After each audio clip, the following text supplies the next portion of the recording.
Hello दोस्तों, स्वागत है एक और नई PL/SQL ट्यूटोरियल वीडियो में। इस वीडियो में हम सीखने वाले हैं रो लेवल ट्रिगर के बारे में और ये ट्रिगर के पार्ट 3 वीडियो है। अगर आपने प्रीवियस वीडियो नहीं देखी है तो आप हमारे PL/SQL ट्यूटोरियल के प्लेलिस्ट पे जाके प्रीवियस वीडियो देख सकते हैं। सो आइए आगे बढ़ते हैं इस वीडियो। सबसे पहले हम डिस्कस करेंगे what is row level trigger. Row level trigger क्या होता है, देन हम डिस्कस करेंगे why we use row level triggers and third हम डिस्कस करेंगे इसके सिंटेक्स को, syntax of row level trigger and last and most important segment example of row level trigger. तो ये 4 टॉपिक हैं जो कि हम डिस्कस करने वाले हैं रो लेवल ट्रिगर के बारे में। आई होप अगर आप इन चारों टॉपिक को और इस वीडियो को एंड तक देखते हो तो आपको रो लेवल ट्रिगर ईजिली आप समझ सकते हो। सो आगे बढ़ते हैं।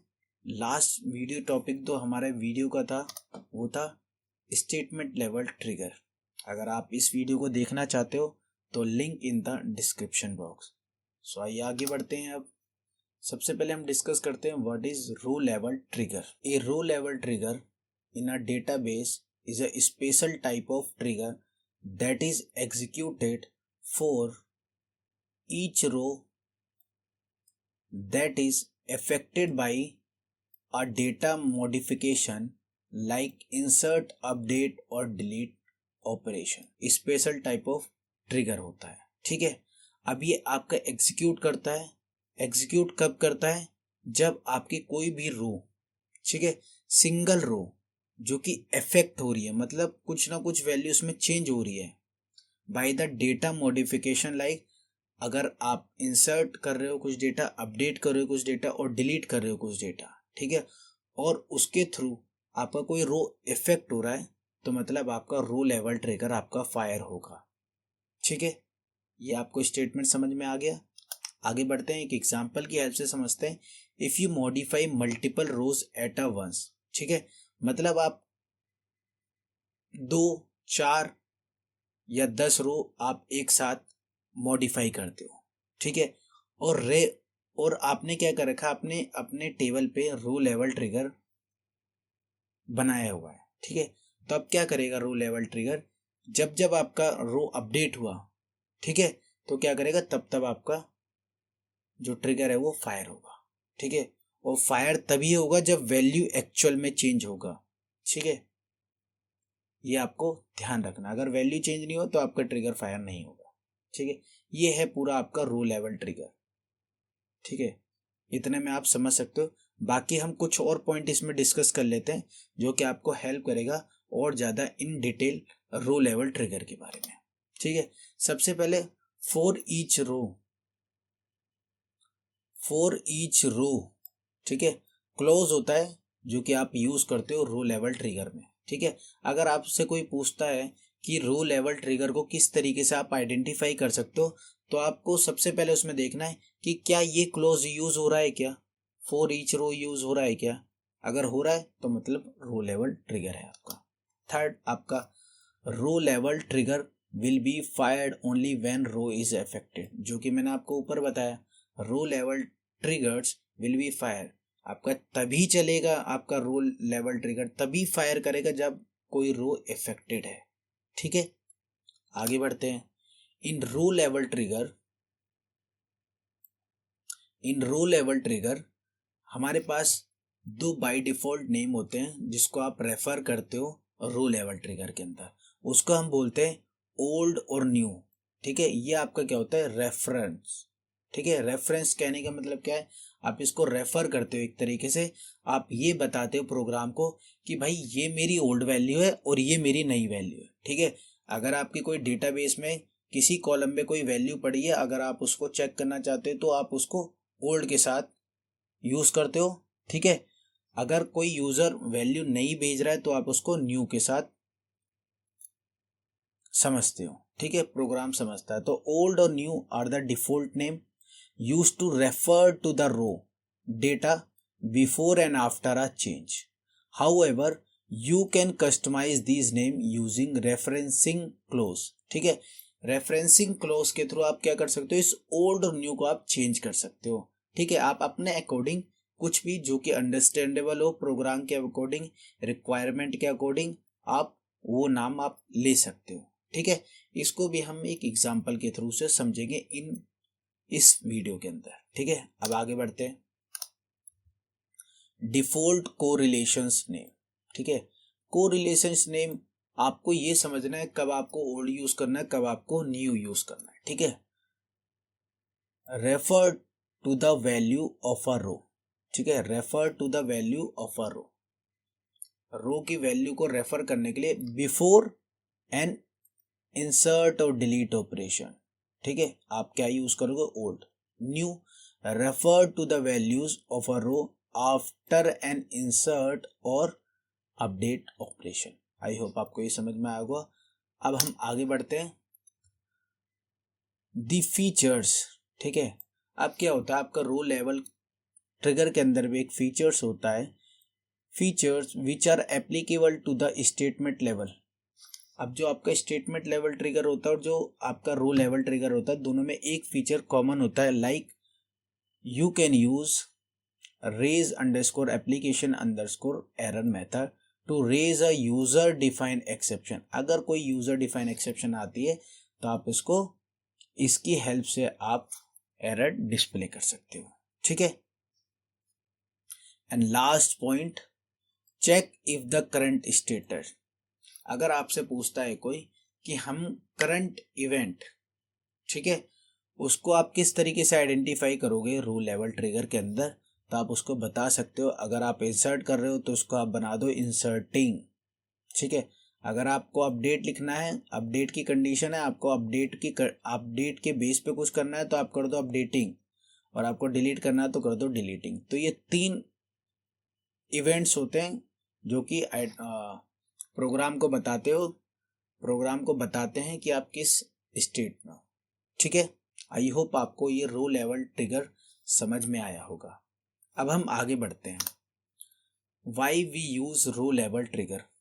हम रो लेवल ट्रिगर क्यों यूज करें, क्या फायदे हैं इसके। ठीक है, तो उसको देख लेते हैं। सबसे पहले वैलिडेशन मतलब ensure that each row meet. कहने का मतलब है आपने कोई कंडीशन दी है, ठीक है, वो आपका फुलफिल होना चाहिए बिफोर अ डेटा सेव। ठीक है, तो आप वैलिडेशन ऐड कर सकते हो रो लेवल ट्रिगर पे। सेकंड, आप ऑडिट कर सकते हो। ठीक है, ऑडिट इंफॉर्मेशन मतलब हर एक इंडिविजुअल रो, जस्ट सपोज आप कोई टेबल पे काम करते हो, ठीक है, और आप चाहते हो कि उसके हर कॉलम के हर रो पे जो भी इंफॉर्मेशन अपडेट हो रही है आप उसको इंफॉर्मेशन रखना चाहते हो, तो वहाँ पे आप रो लेवल ट्रिगर का यूज़ कर सकते हो। ठीक है, सेकंड, एनफोर्स रूल मतलब आप कोई ऐसा बिजनेस रूल लगाना चाहते हो कि यूज़र उसको ब्रेक ना करे, आप कोई एक कंडीशन, सर्टेन कंडीशन लगाना चाहते हो। ठीक है, तो वो हो गया आपका एनफोर्स, कि आप नहीं, इसको आपको फुलफिल करना ही पड़ेगा, इसके अलावा आप नहीं जा सकते हो आगे। ठीक है, ये हो गया आपका रो लेवल ट्रिगर हम क्यों यूज़ करते हैं 3 पॉइंट्स के साथ। ठीक है, अब हम आगे बढ़ते हैं इस वीडियो में और डिस्कस करते हैं इसके सिंटेक्स को। सिंटेक्स अगर आप देखोगे तो काफ़ी लेंथी लगेगा, बट मैं आपको समझाता हूँ। तो सबसे पहले क्रिएट और रिप्लेस ट्रिगर नेम, ये आपका ऑप्शनल हो गया। ठीक है, देन बिफोर और आफ्टर जो भी आप कंडीशन देना चाहते हो, इसको हम बोलते हैं ट्रिगरिंग एलिमेंट।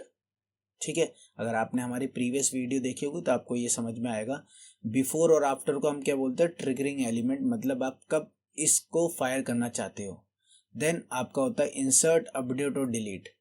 आपके डीएमएल ऑपरेशंस क्या हैं, ठीक है, आपके तीनों भी हो सकते हैं, ठीक है, या आपका एक भी हो सकता है। देन ऑफ कॉलम नेम, आप इस ट्रिगर को एक पर्टिकुलर कॉलम पे लगाना चाहते हो ऑन अ टेबल, और अगर आप इसको यूज नहीं करते हो मतलब आपका पूरे टेबल पे चल रहा है। ठीक है, रेफरेंसिंग ओल्ड एज ए, जो मैंने आपको बताया था रेफरेंसिंग क्लोज। ठीक है, ओल्ड एज ए हम क्या चेंज कर रहे हैं, ओल्ड को हम रिप्लेस कर रहे हैं ओल्ड रो से आइडेंटिफाई करने के लिए, और न्यू को हम रिप्लेस कर रहे हैं न्यू रो से। ठीक है, फॉर ईच जो मैंने आपको बताया था क्लोज कि आपका रो लेवल ट्रिगर में होता है। When condition, declare, variable declaration, then begin, executable statement, exception, exceptional statement और एंड। ये आपका क्या है, जब आपको इस कंडीशन में चाहिए हो, जैसे एग्जीक्यूटिबल स्टेटमेंट चाहिए, एक्सेप्शन चाहिए तो आप ऐड करोगे, वेरिएबल चाहिए तो आप ऐड करोगे, ठीक है। अदरवाइज आप क्या बिगिन एंड के अंदर ही चीज़ें अपनी आगे कैरी फॉरवर्ड कर सकते हो, ठीक है। तो आई होप आपको सिंटेक्स समझ में आया होगा। अब हम आगे बढ़ते हैं इसके लास्ट सेगमेंट में, जो कि काफ़ी इंपॉर्टेंट होने वाला है। तो वीडियो का अगर आप अभी तक यहाँ तक बने हुए हैं तो वीडियो को लास्ट तक ज़रूर देखें, आपके जो भी डाउट्स हैं वो क्लियर हो जाएंगे रूल लेवल ट्रिगर्ड से रिलेटेड, ठीक है। सो आइए आगे बढ़ते हैं। तो जैसा कि आप यहाँ पे देख सकते हैं, हम आ चुके हैं अपने एसक्यूएल डेवलपर की तरफ, और यहाँ पे हमने कुछ, आप ऊपर देख सकते हो 1, 2, 3 और 4, ये 4 एग्जाम्पल हैं जो कि हम इस वीडियो में डिस्कस करने वाले हैं, और वन बाई वन हम इन एग्जाम्पल को डिस्कस करेंगे, जिससे आप इजीली रो लेवल ट्रिगर को और अच्छी तरीके से समझ सकते हो। तो सबसे पहले जो हमारा एग्जाम्पल है वो है ऑडिट ट्रिगर। अब ऑडिट ट्रिगर बेसिकली क्या है आपका, imagine you have a table called employee and you want to keep a log of, ठीक है। तो change made in table here you might to create a row level trigger to do that. मतलब अगर आप employ table पे कुछ भी changes करते हो तो उसके लिए आप क्या कर सकते हो, जो भी चेंजेस हुए उसके लिए आप एक नई टेबल बना के उसकी इन्फॉर्मेशन उस टेबल में रख सकते हो, क्या चेंजेस हुए। तो इसके लिए हमने क्या किया, सबसे पहले हमने एक, और हम ये जो ट्रिगर बनाने वाले हैं वो एम्प्लॉय टेबल पे बनाने वाले हैं। तो आई होप आपके सिस्टम में, आपके डेटाबेस में ऑलरेडी एम्प्लॉय टेबल हो, ठीक है। और ये जो आपका ऑडिट लॉग है वो आप अपने रिक्वायरमेंट के बेस पे बना सकते हो। अभी के लिए एग्जांपल के लिए हमने क्या किया हुआ है, employee audit log, employee ID हम रख रहे हैं, ओल्ड सैलरी क्या थी और न्यू सैलरी क्या है और चेंज डेट क्या है वो हम रख रहे हैं, कब कब उसके चेंज अपडेट हुआ है, ठीक है। अब हम इसको कर देते हैं क्रिएट। तो हमने ऑलरेडी इस ऑब्जेक्ट को क्रिएट कर रखा है तो हमें क्रिएट करने की ज़रूरत नहीं है, ठीक है। आपके सिस्टम में नहीं है तो आप क्रिएट कर सकते हो। अब हम बढ़ते हैं आगे, क्रिएट और रिप्लेस ट्रिगर। आप यहाँ पे सिंटेक्स को देखते हुए भी जाइए और एग्जाम्पल को समझते हुए चलेंगे हम। क्रिएट और रिप्लेस ट्रिगर। अब यहाँ पे क्या आ गया आपका ट्रिगर का नेम, एम्प्लॉय ऑडिट, ठीक है। आफ्टर अपडेट, ये आपका क्या हो गया, आफ्टर ट्रिगरिंग एलिमेंट, कब आपका इवेंट ये फायर होगा, ये आपका किस डीएमएल एक्शन पे आपका फायर होगा अपडेट, ऑन किस टेबल पे चलेगा, एम्प्लॉय टेबल पे, ठीक है। फॉर ईच रो, जो आपका क्लोज है, जो मैंने आपको बताया ट्रिगरिंग एलिमेंट के लिए, begin insert into employee audit table, जो हमने यहाँ पे बनाया था ऑडिट लॉग टेबल, उसके अंदर हमने टेबल कर दिया न्यू, चेंज डेट, जो भी हमारे कॉलम थे। देन जो मैंने आपको बताया था रेफरिंग ओल्ड और न्यू, ठीक है। बाय डिफॉल्ट आपके क्या हम यूज़ करते हैं, ओल्ड और न्यू। तो यहाँ पे हम क्या यूज़ कर रहे हैं, ओल्ड एम्प्लॉय आईडी, जो भी एम्प्लॉय आईडी जो इस टेबल के अंदर, जो आपकी एम्प्लॉय टेबल के अंदर जो ओल्ड एम्प्लॉय आईडी होगी वो एम्प्लॉय आईडी ऑटोमेटिकली यहाँ पे आ जाएगी, ठीक है। ओल्ड सैलरी जो आ जाएगी और जो यूज़र न्यू सैलरी डाल रहा है वो आ जाएगा आपका। देन सीज डेट, ठीक है।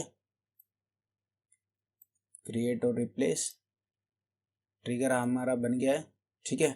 और इस ट्रिगर को मैंने कर रखा है अभी के लिए डिसेबल। तो अभी के लिए इस ट्रिगर को कर देता हूँ मैं अनेबल। मैंने ऑलरेडी इसको क्रिएट कर रखे हैं सारे ट्रिगर, ठीक है। ये बस आपको एग्जांपल समझाने के लिए मैं बता रहा हूँ। अब हम क्या देखते हैं, सबसे पहले हम देखते हैं कि एक सैलरी देख लेते हैं एक एम्प्लॉय की। तो सबसे पहले हम देखते हैं salary from employee where employee ID is 200। तो हमारे पास एक टेबल है एम्प्लॉय जिसके अंदर एक एम्प्लॉय आईडी है 200, जिसकी सैलरी क्या है अभी के लिए 10,000 है, ठीक है, 10,000। अब हम क्या करते हैं, हम करते हैं इसको अपडेट। हमने चलाया अपडेट स्टेटमेंट, हमने किया रन। अब आप यहाँ पे देखोगे 1 रो अपडेटेड, ठीक है, मतलब एक रो आपकी अपडेट हुई है। इसको कर देते हैं अब हम कमिट कर दिया। अब हम चलते हैं अपने एम्प्लॉय ऑडिट लॉग की तरफ, ठीक है।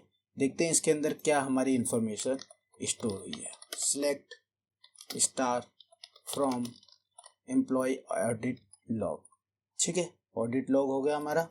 इसको हम सिलेक्ट कर देते हैं और रन करते हैं।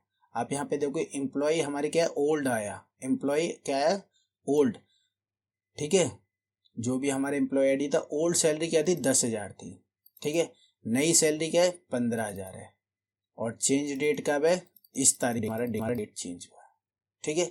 तो इस तरीके से आप ऑडिट लॉग बना सकते हो। आई होप आपको ये चीज़ समझ में आई होगी, ये एग्जाम्पल समझ में आया होगा। अब बढ़ते हैं हम अपने नेक्स्ट एग्जाम्पल की तरफ। नेक्स्ट एग्जाम्पल है हमारा वैलिडेशन ट्रिगर, ठीक है। Let's say you have a table department, ठीक है, and you want to make sure that department IDs is valid. Department हम कर देते हैं डिपार्टमेंट आईडी इज वैलिड, ठीक है। हमें ये चेक करना है कि हमारी जो भी हम डेटा इंसर्ट कर रहे हैं वो वैलिड हो रहा है या नहीं हो रहा है, ठीक है। तो इसके लिए हमने सबसे पहले क्या किया, क्रिएट और replace trigger, validation department trigger, before insert करने से पहले, और update on department table. Insert करने से पहले ही हमें चेक करना है, ठीक है, इंसर्ट करने के बाद नहीं। For each row begin if new, जो भी नया डेटा आ रहा है डिपार्टमेंट आईडी का वो इन ये है या नहीं है, ठीक है। देन रेज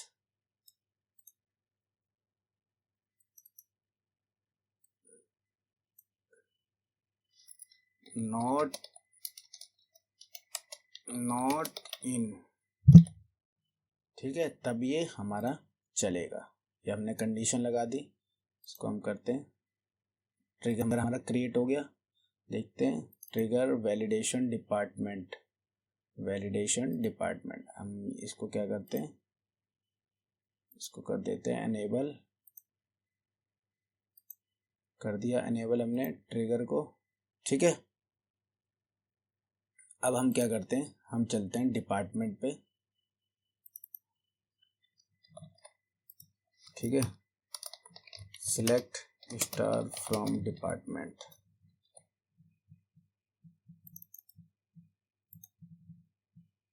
अब हम एक इंसर्ट स्टेटमेंट बना लेते हैं और update insert into department values, ठीक है, हमारा हो गया 10, ठीक है। सेकंड हो गया एडमिन, देन हो गया हमारा मैनेजर आईडी इज 200 और लोकेशन आईडी इज 2500, ठीक है। इसको चलाते हैं,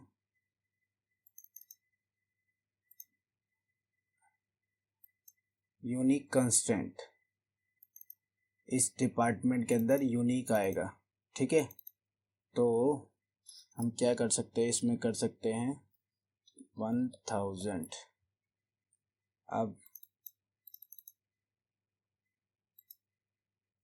अब यहाँ पे अब देखो हमें बस कंडीशन चेक करनी है, मैं भूल गया था उस पर प्राइमरी की, ठीक है। तो यहाँ पे हमें कंडीशन चेक करनी है। अब नॉट इन है, नॉट इन मतलब हम यहाँ पे डिपार्टमेंट आईडी कितना भेज रहे हैं 1000, मतलब 1000 डिपार्टमेंट आईडी, और हमने क्या कंडीशन चेक करा, इफ जो नई डिपार्टमेंट आईडी है नॉट इन, अगर इनमें से कुछ नहीं होता है तो हमें एरर देगा, ठीक है। और यहाँ पे अगर हम इंसर्ट करते हैं तो हमें क्या मिलता है, यहाँ पे हमें एरर वायलेशन होता है, डिपार्टमेंट इज नॉट वैलिड, ठीक है, ठीक है। इस तरीके से आ गया आपका सेकंड आपका ट्रिगर हो गया। अब चलते हैं हम थर्ड ट्रिगर की तरफ। थर्ड आपका ट्रिगर क्या है कि जो हम यहाँ पे क्या चल रहे हैं, एनफोर्समेंट रूल को हम चेक कर रहे हैं, जो कि हमने बताया था क्यों हम ट्रिगर यूज कर रहे हैं, ठीक है। तो उस केस के लिए एनफोर्समेंट रूल में यहाँ पे हम चेक कर रहे हैं चेक मिनिमम सैलरी, ठीक है। एम्प्लॉय टेबल में यहाँ पे आप देख सकते हो सेम स्टेटमेंट है, क्रिएट और रिप्लेस ट्रिगर बिफोर इंसर्ट और update on employee for each declare. आप यहाँ पे देख सकते हैं एनएस ब्लॉक, एक हमने वेरिएबल डिफाइन करा नंबर टाइप का, और इसमें हमने एक डिफॉल्ट वैल्यू सेट कर दिया 10,000, मतलब जो एम्प्लॉय की जो सैलरी मिनिमम 10,000 तो होनी चाहिए, ठीक है। अब यहाँ पे क्या है, check if salary less than the minimum salary. अब जो भी नई सैलरी है वो इससे कम नहीं होनी चाहिए, ठीक है। तो यहाँ पे ये मैसेज आ जाएगा, ठीक है। इसको हम बना लेते हैं, ये हमने ट्रिगर बनाया और चेक को हम अनेबल कर लेते हैं। ऑलरेडी हमने क्रिएट कर रखा था, ये हमारा अनेबल हो गया।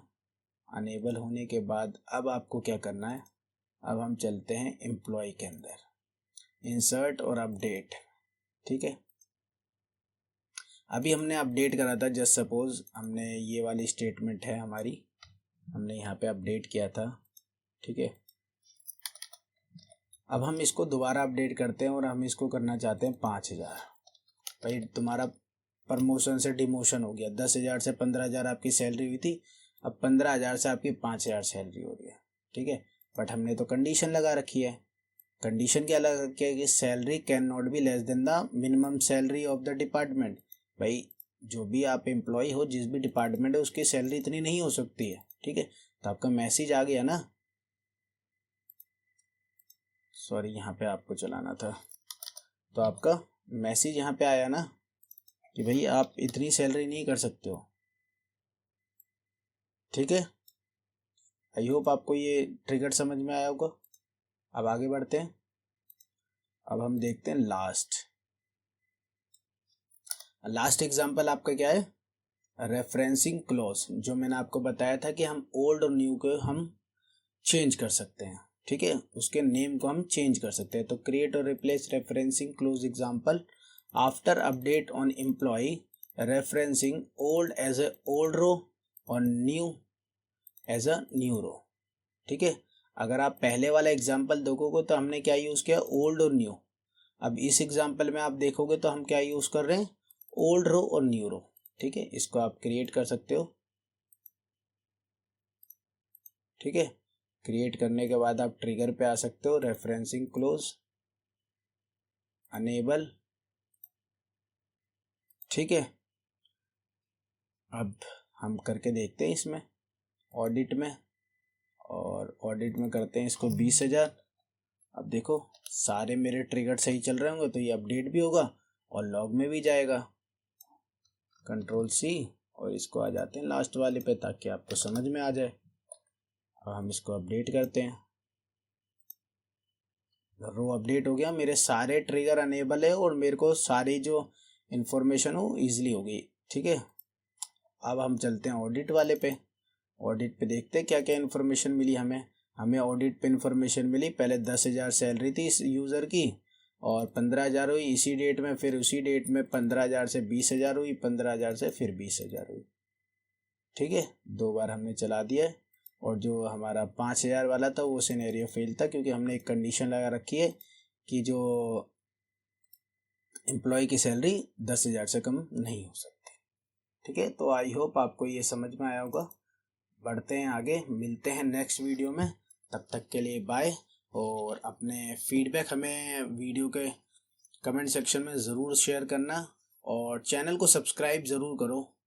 लोग वीडियो देखते हैं पर सब्सक्राइब नहीं करते हो, तो चैनल को सब्सक्राइब ज़रूर करो और वीडियो को लाइक ज़रूर करो अगर आपको इस वीडियो से कुछ सीखने को मिलता है। तो मिलते हैं नेक्स्ट वीडियो में, तब तक के लिए बाय।